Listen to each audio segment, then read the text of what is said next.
Hey guys, it's Carl Brown for GuitarLessons365.com. Today we're going to learn how to play Knockin' on Heaven's Door, the Guns N' Roses version. So we're going to start out here, we're a half step down. We're going to learn all the riffs, and then in the next lesson we'll take care of all the solos. There's 2 solos in it. So we're going to start here off this G power chord. It's basically just a G chord. You're going to let the bottom of your middle finger mute that A string. So just kind of strum across it.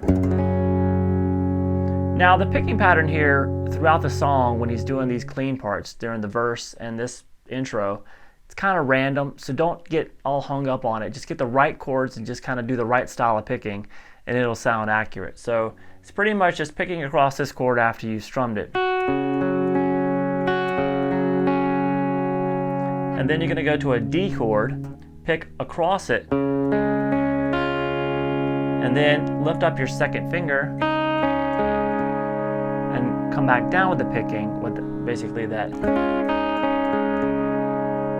Alright, now we're going to go to a C chord, and when you do the C chord the first time, you're going to basically strum the chord without the middle finger on, and then you're just going to hammer it down into its position in the C chord, the 2nd fret on the D string.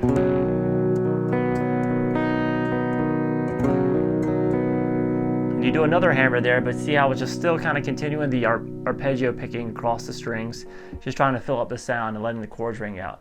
So just continue to do that.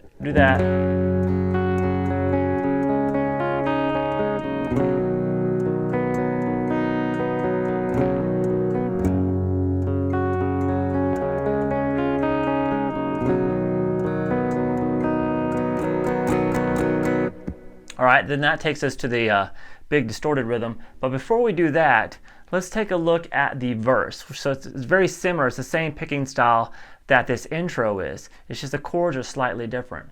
So we're going to be picking, same thing, the G, and across the D, lifting up your second finger to make that a D sus2. And then you're going to go to an A minor chord. Every once in a while I'll hammer on that 1st fret there on the A minor, but it's still the same kind of style of picking. Then I'll go to the same chords again, this time ending it with the C again.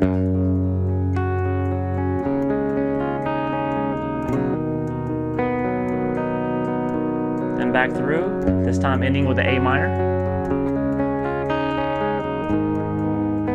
Sometimes I'll add a little note on top, this 3rd fret on the high E string.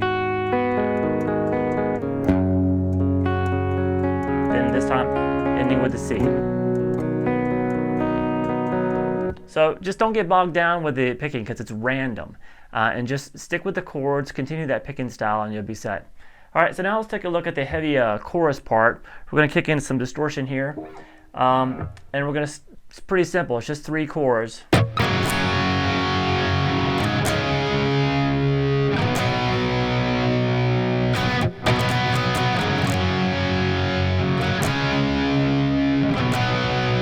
Alright, so really there's 2 different ways of doing this. You can do a straight power chord here at the 3rd fret off the 6th string, and then move it to the 5th fret off the 5th string, and then down to the 3rd.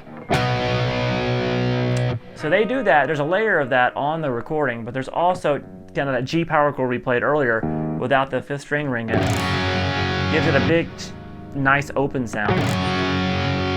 And then any of the same 2 power chords. And he'll put a rhythm on this last one. And the second time, just let it ring. Alright, so that's the chorus of the song. Now there is an octave, kind of an octave melody overdub on it. Now that sounds like this.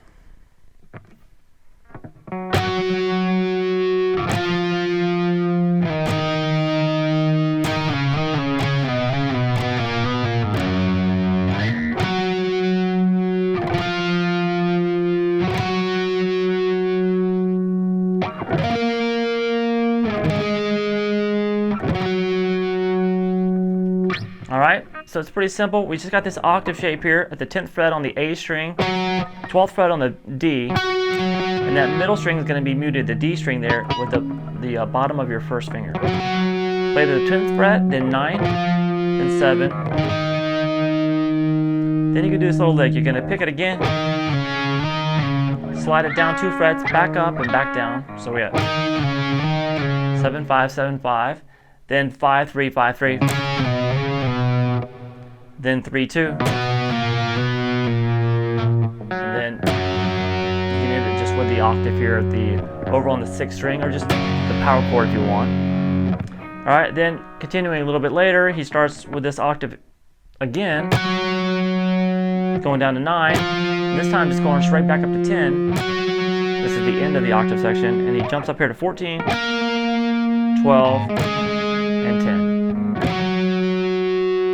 10. So just get that part underneath your fingers, memorize where the notes are, and see if you can hear that overdub there during the chorus. Now, in addition, we have a little breakdown part where he does a little bit of rhythm guitar work. It's really kind of subdued. He kind of takes the volume down a little bit.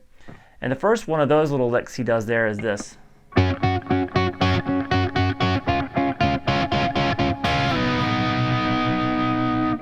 All right, so that's off the G and the B string, 7th fret on the G, 8th fret on the B. Just I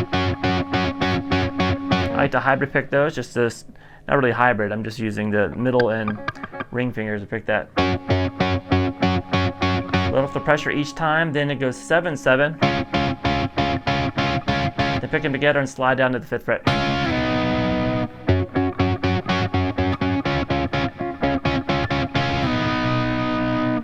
All right, the second one comes up a little bit after that. It sounds like this.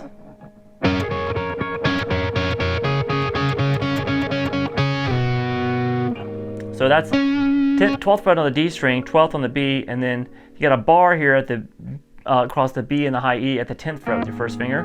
So you're going to start there with your little finger at the 12th fret on the B, then back to the, lift it up and then bring it back down. Picking the D string with my pick. Then pick up the little finger, then pick them all, slide it down 2 frets. All right, now the third one sounds like this.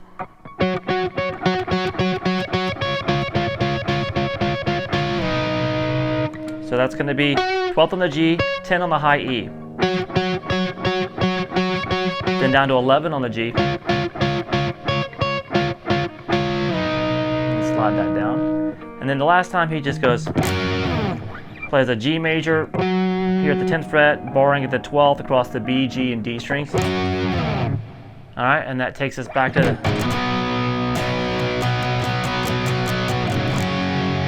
the chorus again.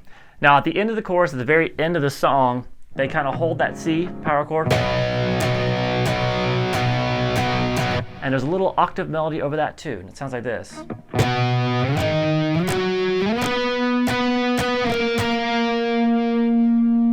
All right, so that's just the octave, same octave shape we did earlier. The 3rd fret of the 5th string, then 7, then 10, 15, and 14. All right, so the riffs are pretty simple. The solos aren't that difficult either, especially for slash type stuff. They're really melodic. There's a couple of them, and we're going to take a look at them in the next video. I'll see you then. Bye-bye.